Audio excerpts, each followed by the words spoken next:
Kembali lagi di channel Jago Listrik. Pernah nggak teman-teman melihat tanda peringatan awas tegangan tinggi? Nah, yang jadi pertanyaan, mengapa harus tegangan yang disebutkan dalam rambu atau tanda peringatan tersebut? Kenapa nggak bahaya arus tinggi atau bahaya daya tinggi? Nah, sebenarnya itu ada penjelasannya. Sebenarnya teganganlah yang lebih mematikan ya teman-teman, sedangkan arus yang mengalir akan tetap terbatasi. Nah, yang membatasi arus itu adalah tahanan dalam benda yang dilintasinya. Sebagai contoh, misalkan sebuah kabel dengan sumber tegangan 220 volt. Nah, kabel ini tidak dihubungkan dengan beban sehingga arusnya nol atau tidak menghasilkan arus. Misalkan kita hubungkan ke beban, contohnya setrika 400 watt, maka menghasilkan arus 1,8 ampere. Nah, kita ganti lagi bebannya ke lampu 5 watt. Arusnya menurun menjadi 0,02 ampere. Jadi arusnya itu bisa naik turun ya teman-teman, sesuai dengan bebannya. Ataupun jika ada orang yang tersetrum, maka juga akan mengalihkan arus ke badan orang yang tersetrum itu. Nah, semakin kecil tahanan tubuh orang yang tersetrum, maka arusnya akan semakin besar teman-teman. Jadi intinya arus itu bisa berubah-ubah sesuai dengan beban yang dilewati oleh arusnya tersebut. Sedangkan tegangan tidak akan berubah-ubah sesuai dengan sisi sumber tegangan pada pembangkitnya. Nah, untuk memudahkan penjelasan, tegangan listrik itu sendiri adalah beda potensial di antara dua titik, di mana yang namanya potensial artinya baru sebatas memiliki potensi teman-teman. Nah, dalam ini potensi itu adalah potensi untuk mengalir.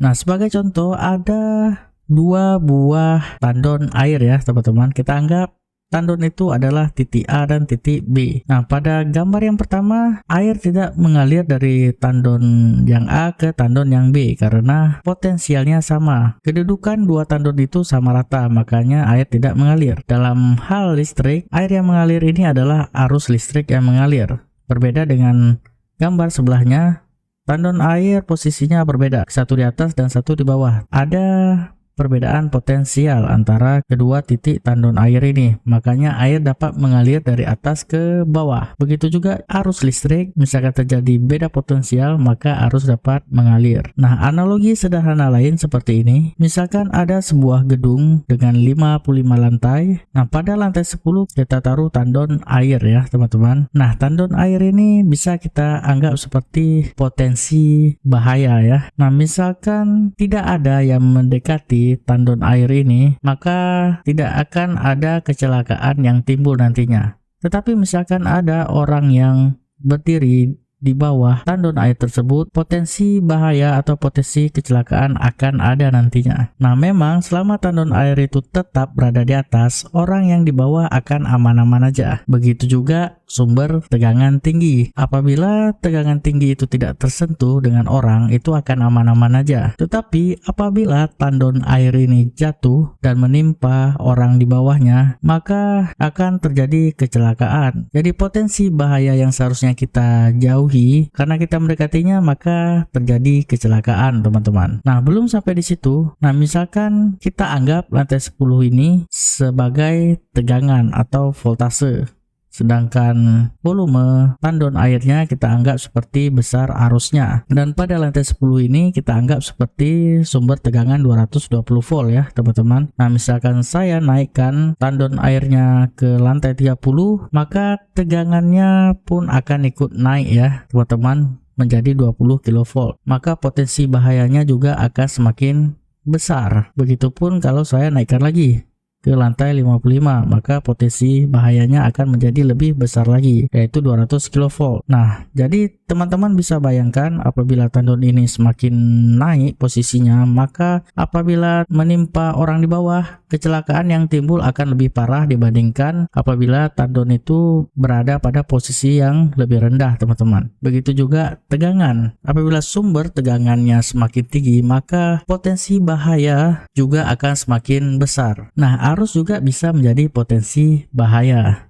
Misalkan ukuran volume tandon segini itu 50 ampere. Misalkan tandonnya semakin besar, maka arusnya menjadi 100 ampere analoginya. Nah, ini juga akan menjadi potensi bahaya yang lebih besar bagi orang yang di bawahnya. Tetapi sekali lagi, kenapa kita anggap tegangan itu lebih berbahaya dari arus? Karena arus itu dapat dibatasi, teman-teman. Bisa dikurangi. Nah, apabila arusnya berkurang, maka potensi bahayanya akan menurun, berbeda dengan tegangan. Tidak bisa terjadi penurunan atau kenaikan secara tiba-tiba. Nah, contoh kenapa arus itu tidak lebih berbahaya dari tegangan. Nah, kita kembali lagi seperti contoh sebelumnya. Misalkan kita memberi tegangan 220 volt ke lampu 5 watt ya. Nah, lampu ini akan bekerja dengan normal. Lampu akan nyala dengan normal. Nah, apabila kita naikkan tegangannya menjadi 20 kV, nah teman-teman bisa bayangkan apa yang terjadi pada lampu 5 watt ini. Nah, kemungkinan lampu 5 watt ini akan meledak ya, teman-teman. Nah, begitu juga apabila terjadi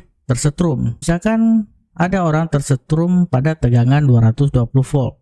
Nah, itu arusnya tidak terlalu berbahaya ya. Nah, teman-teman bisa bayangkan ada orang tersetrum dengan sumber tegangan 20 kV. Nah, itu akan menghasilkan efek yang lebih parah pastinya. Nah, itu mengapa tegangan ini lebih berbahaya dibandingkan arus. Nah, selain itu sebagai tambahan, arus juga bisa naik apabila tahanan tubuh kita itu menurun. Nah, faktornya seperti bila badan terkena air, maka tahanannya akan turun sehingga arusnya akan naik, sehingga akibat sengatan listriknya akan lebih parah. Oke, nah itu aja mengapa tanda-tanda peringatan di mana-mana yang disebut itu tegangan tinggi, bukan arus atau daya tinggi, teman-teman. Nah, misalkan teman-teman ada tambahan atau ide dan analogi lain, silahkan komen di bawah, dan sampai jumpa di video selanjutnya. See you, teman-teman.